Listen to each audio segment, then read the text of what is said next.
गोबां खृष्टानफोरा साननो हमबाय जिसुआ फैला। खायसेया बुङो बे खालि लेखायाव लिरनायल'।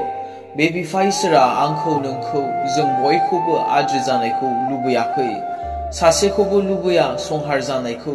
मिथिगौ नों पापी, मिथिगौ नों गोरोन्थि मावदों, नाथाय नेदों इसोरा लामा नायगासिनो।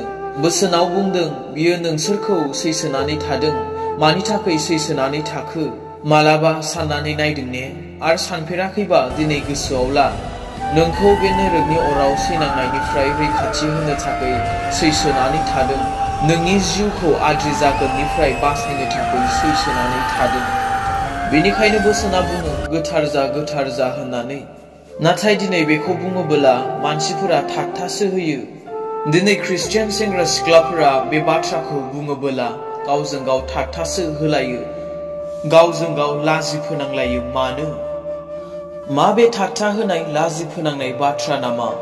गोथार जायाबा रावबो फोरबोखौ नुनो मोना, गोथार जायाबा रावबो सोरगोनि रायजोआव हाबनो मोना।